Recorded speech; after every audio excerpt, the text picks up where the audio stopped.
Eh bien bonjour à toutes et à tous, ravi de vous retrouver pour une nouvelle vidéo. Aujourd'hui je vais vous expliquer un des chapitres qui a été pour moi le plus dur à écrire, qui est le chapitre numéro 6, l'amour, parce que en faisant des recherches, je me suis aperçu de certaines choses en balayant l'aspect émotionnel et l'aspect physique, et j'en ai conclu que il y a l'amour avec un petit A et il y a l'amour avec le grand A, et finalement je me situais entre les deux. Je ne suis pas du tout spécialiste en la matière, comme on peut le voir sur certaines plateformes comme YouTube ou Facebook, des gens qui s'autoproclament spécialistes en telle ou telle matière.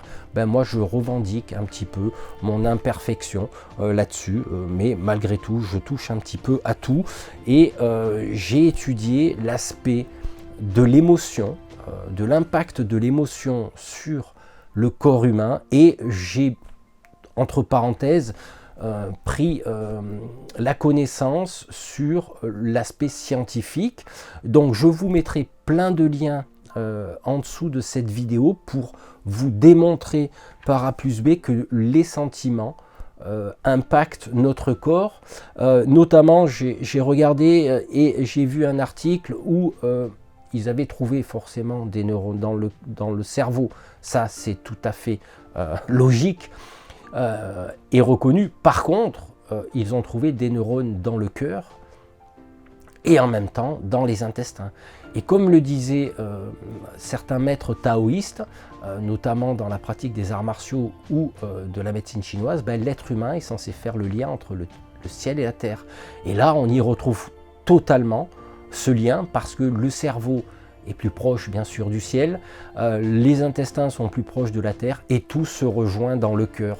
Cœur dont on a mesuré le champ électromagnétique qui est énorme. Donc du coup ça m'a rapproché un petit peu de mes intuitions, de mes sentiments, de mes intimes convictions, et j'ai, on va dire, effectué mes recherches plus profondément, et je suis allé regarder la cartographie corporelle des émotions. Et là j'ai pu m'apercevoir qu'à travers la mesure en IRM de ces émotions et de ces sensations, eh ben, nous incarnons nos émotions, comme vous pouvez le voir à l'écran sur cette carte. Et on peut regarder que dans les émotions de base fortes, eh ben, on y retrouve la joie qui remplit pleinement le corps, et les émotions mixtes, les sensations plus faibles, des localisations moins précises, on peut s'apercevoir que l'amour arrive en première position. Mais si on compare les deux, le bonheur est la première émotion qui remplit tout le corps, suivant l'amour. Donc du coup, oui, quand on dit qu'on est amoureux, on ne touche pas terre, donc forcément on décolle, d'où l'aspect émotionnel qui, on va dire, qui ne remplit pas la base, c'est-à-dire les pieds, hein, l'ancrage.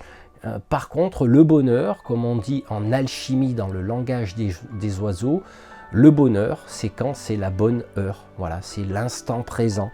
C'est le moment kéros, comme je le dis en grec dans le livre.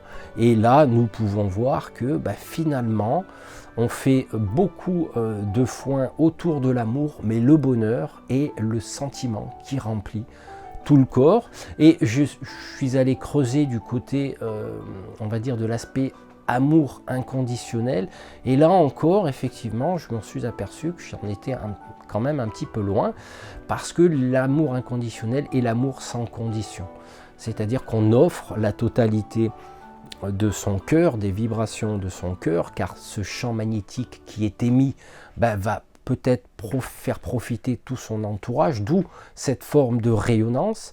Et nous les êtres humains, nous en sommes pas totalement remplis. Sur beaucoup de points, oui, mais sur d'autres, on se dit, dans ce cas-là, selon moi, je peux me tromper, mais on peut avoir de l'amour inconditionnel envers son prochain, voire même ses ennemis, voire même ceux qui nous maltraitent. Vous voyez, donc c'est là où j'ai creusé un petit peu, et forcément je suis arrivé sur nos fidèles compagnons à quatre pattes qui effectivement, nous aiment plus qu'ils s'aiment eux-mêmes. Et ça, j'ai pu le voir à travers, bien sûr, tous les animaux que j'ai eus, qu'ils avaient cet amour inconditionnel. Quand on les regarde dans les yeux, et ça a été aussi prouvé scientifiquement selon une étude, le cerveau sécrète cette hormone de bonheur parce qu'on se regarde dans les yeux avec un total amour profond et inconditionnel. C'est pour ça qu'il est important des fois aussi d'avoir un animal à la maison, quel qu'il soit.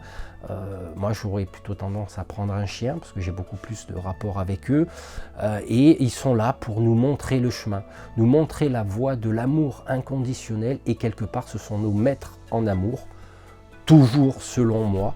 Et voilà, on pourrait passer quand même pas mal de temps ensemble pour essayer de creuser de ce côté-là, mais à travers ce que je vous délivre, c'est aussi du vécu, donc forcément mon point de vue a évolué aussi depuis l'écriture de cet ouvrage parce que j'ai fait des recherches là-dessus et j'en ai conclu que nous incarnons nos émotions et en fonction des émotions que nous avons, le corps va réagir en conséquence.